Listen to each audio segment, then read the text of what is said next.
Hello guys, welcome back to my channel. So आज हम बात करेंगे रशियन क्रूड ऑयल शिपमेंट और इस शिपमेंट के क्या बेनिफिट्स होंगे पाकिस्तान इंडिया फ्रेंडशिप में। सो वर्ल्ड मीडिया इसको बहुत ही एक्सटेंसिवली कवर कर रहा है। कुछ दिन पहले पाकिस्तान को रशिया का डिस्काउंटेड क्रूड ऑयल मिला था। हाँ, वही क्रूड ऑयल जो कि इंडिया बहुत ही समय से खरीद रहा था।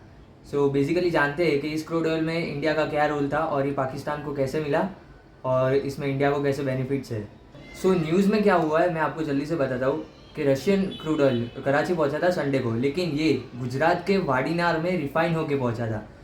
दोस्तों, ऐसा कहा जाता है कि क्योंकि पाकिस्तान इंडिया से डायरेक्टली शिपमेंट अलाउ नहीं करता है, इसलिए तो ये जो शिपमेंट था ये यूए के थ्रू पाकिस्तान पहुंचा है। दोस्तों, ये कहा जा रहा है कि रशिया ने पाकिस्तान को ये क्रूड ऑयल बेचा था 20% डिस्काउंट में, लेकिन रशिया ने उसके ऊपर एक शर्त रखी थी कि जो रशिया की रिफाइनरी है गुजरात में वाडीनार में, वहाँ से पाकिस्तान को कहा गया था कि आपको ये शिपमेंट तभी मिलेगा जब ये गुजरात में वाडीनार में रिफाइंड होगा और ये रिफाइंड ऑयल ही आपको मिलेगा, जिससे कि इंडिया की सेंसिबिलिटीज़ हर्ट ना हो जाए। क्योंकि पाकिस्तान को क्रूड ऑयल बेच रहे थे, इसलिए रशिया ने डायरेक्टली इंडिया को भी इसके अंदर इन्वॉल्व कर लिया। आपको ये रिफाइनरी के बारे में बता देता हूँ। ये रिफाइनरी सिचुएटेड है वाडीनार गुजरात में और ये रिफाइनरी नायरा एनर्जी की है। नायरा एनर्जी अगर आप कंपनी देखें तो ये रोस्टेनेफ्ट की 49% स्टेक होल्डर और बाकी स्टेक अगर आप देखें तो ये केसनी एंटरप्राइजेस की है और ये केसनी एंटरप्राइजेस एक्चुअल में रजिस्टर्ड है।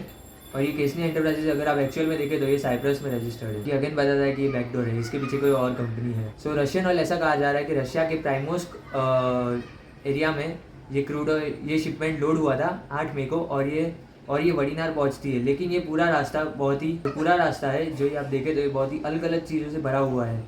तो ये जानते हैं कि ये बीच में किस ये जो शिपमेंट था कहाँ से आया, कहाँ पे गया और ये लास्ट में कराची तक कैसे पहुंचा।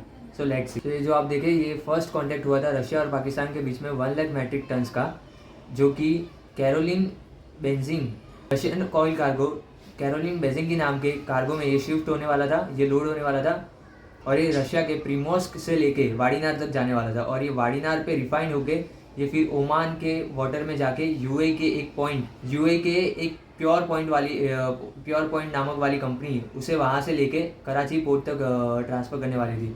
Because Karachi port does not have the capacity of unloading 1 lakh metric tons of crude oil. So that's why ये पहले वाडीनार पोर्ट से होके ओमान के सी में जाने वाला था और ओमान के सी से यूए की एक कंपनी प्योर पॉइंट उसे लोड करके कराची पोर्ट तक ले जाने वाली थी। पहला शिपमेंट 11 जून तक कराची पोर्ट तक पहुंच गया था, जो कि 45,000 टन्स का था। लेकिन ये सारी बातें तब पता चली जब 55,000 टन्स ऑफ कार्गो वाडीनार आ रहा था और ये आयोनिया नामक कार्गो में शिफ्ट लोड होके आ रहा था। और ये आयोनिया गतिक शिप मैनेजमेंट जो कि इंडिया में रजिस्टर्ड है। आयोनिया जो कार्गो है ये गतिक शिप मैनेजमेंट को बिलोंग करता है कार्गो, और ये वाला कार्गो भी मोस्ट लाइकली वाडीनार में रिफाइन होके ओमान के वाटर में जाएगा और वहाँ से यूए की कोई कंपनी उसे कराची पोर्ट पे अनलोड करेगी। ये सेम रास्ता वही होने वाला है जो कि 45,000 टन्स में हुआ था। लेकिन यहाँ पे अगर आप देखें तो ये आप इधर ये देख सकते हैं कि वाडीनार पोर्ट पे तो आया है, लेकिन ये शायद पोर्ट से आया है जो कि इजिप्ट में लोकेटेड है। मतलब ये स्विस कैनाल से होके आया है, ब्लैक सी से स्विस कैनाल से होके, मतलब कि ये जो भी कार्गो आ रहा है वो सारा का सारा स्विस कैनाल से ही होके आ रहा है। और ये स्विस कैनाल वही जगह है जहाँ पे वेस्टर्न कंट्रीज चेक कर रहे हैं कि ये 60,000 बैरल्स के नीचे क्रूड ऑयल है कि नहीं, अदरवाइज सेंक्शंस लगेंगे। यहाँ पर आप कहीं ना कहीं देखें तो जियो पॉलिटिक्स प्ले हो रही है कि प्रधानमंत्री नरेंद्र मोदी इजिप्ट जाने वाले हैं 20-25 को, यानी कि ये एक बहुत ही बड़ी जियो पॉलिटिकल गेम चल रही है। और फ्रेंच न्यूज़ एजेंसीज आप ऑलरेडी देख सकते हैं क्या कह रही है कि इंडिया बन चुका है हब फॉर रशियन ऑयल। और ये न्यूज़ ये जहाँ पे यही बता रहा है कि जहाँ पे हम ट्रेड कर रहे हैं वहाँ पे हम नहीं देख रहे हैं कि इंडिया पाकिस्तान जो भी हो, जहाँ से भी प्रॉफिट मिले हम वहाँ से ट्रेड कर दे रहे हैं। पाकिस्तान मांगेगा, पाकिस्तान को भी देंगे, हमारा फ़ायदा होना चाहिए। अब यहाँ पे मैंने कहा कि इंडिया और यूए ने मिलकर एक फॉर्च्यून बनाया और बहुत ही तगड़ा प्रॉफिट कमाया। इसके अंदर 7.33 lakh turns of crude oil था।